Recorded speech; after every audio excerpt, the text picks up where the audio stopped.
Nabi Muhammad SAW memotivasi sholat berjamaah, pahalanya sekian banyak, terus dimotivasi ke masjid. Tidak ada satu sahabat pun. Dalam riwayat ini dikatakan, tidak ada yang takhalluf, tidak ada yang meninggalkan sholat itu. Tidak ada yang telat dalam masalah sholat. Tapi ini yang dimasukkan adalah meninggalkan. Kecuali yang di dalam hatinya ada kemunafikan. Sampai kata mereka, salah seorang di antara kami karena taunya tentang janji Allah di masjid berjamaah, sampai seseorang di antara kami disokong oleh temannya, ditopang. Karena nggak bisa jalan, maka dua orang teman menopangnya untuk hadir di shaf sholat berjamaah. Coba kira-kira seperti apa itu? Ya. Apa yang memotivasi mereka? Tidak ada kecuali satu. Masalahnya yakin benar dengan janji Allah nih. Gak ada yang ragu. Ada fakir miskin, kita lihat nanti subhanallah. Dari Abu Bakar, Umar, Uthman, Ali yang sudah kita bahas. Nanti Talha. Kita akan nyusun insya Allah bulan depan ada Zubair bin Awam, ada Abdurrahman bin Auf, ada Sa'ad bin Abi Waqqas. Banyak sahabat-sahabat Nabi, terutama 10 awal dia masuk surga. Kehidupan mereka teman-teman sekalian penuh dengan keyakinan seperti ini. Tidak pernah mereka itu kalau yang punya kemampuan berinfak 1 dirham, 2 dirham. Berinfaknya ini sesuatu yang kayaknya nggak mungkin kita lakukan, sulit itu. Kecuali yang Allah berikan hidayah. 15 miliar kalau nilai sekarang. 20 miliar. Dan harta-harta ini yang mereka infakkan, apa yang ada di rumah mereka pada saat itu ya. Bukan berarti harta ini yang diinfakkan berarti ada harta yang lain. Pada saat mereka menemukan keuntungan, ada uang, mereka gelisah kalau sudah mengeluarkan kebutuhan dasar rumahnya, masih ada yang tersimpan. Coba bandingkan dengan kita yang sibuk terus menabung. Ini berapa lagi nih? Dari 1 juta, kapan jadi 10 juta? 10 juta kapan jadi 100 juta? 100 juta kapan jadi 1 miliar? Tidak ada infak yang dikeluarkan, tidak ada sedekahnya. Bahkan pelit terhadap dirinya sendiri. Apalagi kalau mau membantu saudara-saudaranya yang lain. Apa yang mendorong mereka? Karena sangat yakin dengan janji Allah subhanahu wa ta'ala. Mereka luar biasa gitu. Masalah sholat, masalah jihad. Tidak pernah Nabi SAW mengatakan jihad, itu ada sahabat yang nunggu di rumahnya, kecuali munafik. Mereka sudah langsung, bahkan ada di antara mereka yang dengar kalimat jihad dari kebun kurmahnya, langsung. Ya, cuman pulang ke rumahnya, nggak mandi, nggak apa gitu. Langsung memakai baju pedang perangnya, membawa pedang dan perisainya, langsung hadir di depan masjid Nabi SAW. Kita kadang-kadang subhanallah, hanya karena keringatan nggak jadi sholat jamaah di masjid. Bagaimana ini gitu? Ciri khas sahabat, mustahil mereka ketinggalan janji Allah.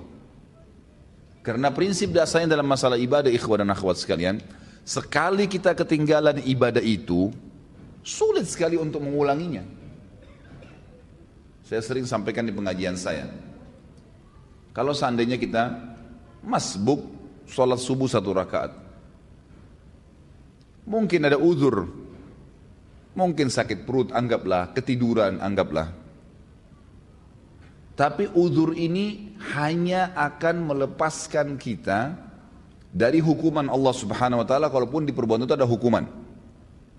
Tapi ingat, kehilangan pahala nggak bisa diperbaikin. Beda antara orang yang ketiduran masbuk 1 rakaat dengan orang yang dasarnya memang bangun dan tiap hari dia paksakan dirinya untuk mendapatkan dari rakaat pertama. Beda pahalanya, walaupun sama-sama hadir subuh.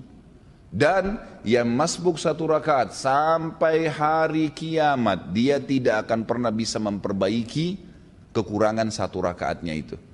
Coba kalau kita masbuk misalnya, pas datang imamnya sudah rakaat kedua, masih bisakah kita bilang imam maaf kembali ke rakaat pertama untuk kita ikut dari awal takbiratul ihram? Nggak bisa. Berarti orang yang ikut dari awal sama imam, dari Allahu Akbar sudah dicatat pahala oleh malaikat, dari iftitah sudah ada pahalanya, dari Al-Fatihah sudah ada pahalanya, dari surah yang dibaca ada pahalanya, ruku ada pahalanya, gerakan dan bacaannya, itidalnya, kemudian terus 1 rakaat sujudnya. Bukankah kata Nabi SAW, ya, tidak ada seorang pun yang sujud 1 kali untuk Allah kecuali Allah akan tinggikan derajatnya. Waktu seorang sahabat berkata, ya Rasulullah, saya ingin bersama dengan anda di surga. Kata Nabi SAW, ada yang lain kau minta? Dia bilang, tidak ada ya Rasulullah. Itu saja, saya ingin bersama anda di surga. Pandu saya untuk itu. Kata Nabi SAW, bantu saya agar kamu bisa bersama saya di surga dengan memperbanyak sujud. Sekali kita kehilangan sujud, tidak bisa diperbaiki. Nanti kita sujud memang. Ya, tetapi kata para ulama, orang yang masbuk, yang dia dapat berjamaah, dapat pahala jamaah, gitu kan? Yang dia masbuk yang tersisa, itu akan mendapatkan pahala yang bukan berjamaah lagi.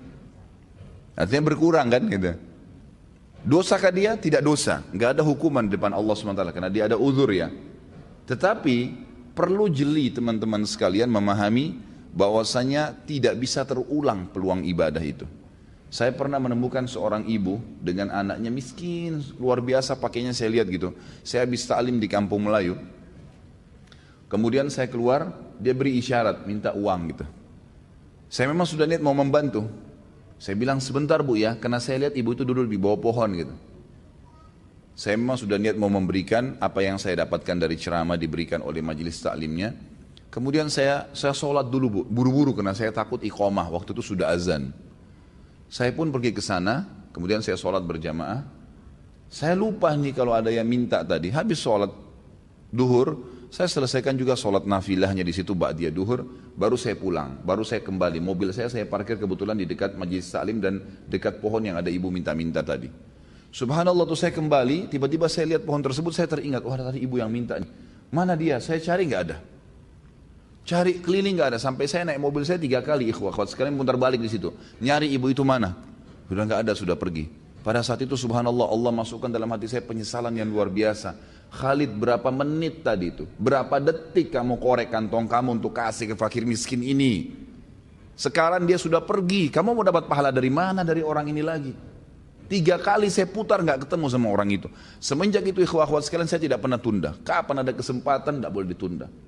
Karena ini tidak bisa terulang lagi gitu kan. Nabi kita Muhammad SAW dalam hadis Bukhari selesai sholat asar tiba-tiba berdiri dengan sangat cepat lalu melewatin para sahabat ke rumah beliau. Sahabat semua heran. Kata para sahabat yang meriwayatkan hadis ini, kami heran melihat cepatnya gerakan Nabi SAW. Gak lama kemudian sahabat masih berzikir, Nabi SAW kembali lagi dengan tenang lalu duduk kembali menyambung zikirnya. Para sahabat bertanya, ya Rasulullah, mudah-mudahan ada kebaikan. Kenapa tadi anda melakukan gerakan begitu cepat? Apa kata Nabi SAW? Perhatikan. Kata Nabi SAW, tadi sebelum sholat asar, saya sudah mengumpulkan sesuatu yang ingin saya keluarkan, yang ingin saya bagikan, saya infakkan, saya sedekahkan. Namun, saya tadi tersibukkan, tidak sempat saya keluarkan sebelum sholat. Maka saya ke rumah saya, kemudian saya membagikannya seperti yang saya inginkan, lalu saya kembali berzikir. Jadi Nabi SAW pada saat lupa ingat langsung menyelesaikan, lalu kembali lagi berzikir. Bayangkan ya, bagaimana cepatnya Nabi SAW mengerjakan sebuah amal soleh. Jangan ketinggalan ikhwah-ikhwat sekalian. Puasa Senin Kamis, kenapa antum gak puasa nih? Saya masih bingung kenapa ada orang gak puasa. Antum mati kalau puasa. Alasannya hanya karena panas, alasannya hanya karena kantor. Lalu kapan panas itu hilang? Gak bakal hilang. Tapi sekali Senin antum gak puasa, maka di buku amal antum nanti sampai hari kiamat kosong dari puasa Senin tuh. Rugi sendiri. Ini butuh sebuah keyakinan, ada janji Allah di situ. Dan maghrib gak kemana-mana. Akan datang maghrib itu. Akan datang maghrib. Kita akan buka puasa, Allah bukan menzalimi hambanya. Syaitan akan terus membisikkan dari pertama kita mau sahur, atau bahkan mungkin tidak sahur, kamu tidak sahur nanti lemas. Itu semua godaan syaitan tepis. Manusia itu bisa hidup tanpa makan, tanpa minum, minimal 3 hari. Tidak makan, tidak minum bisa hidup 3 hari. Gak usah antum khawatir gitu.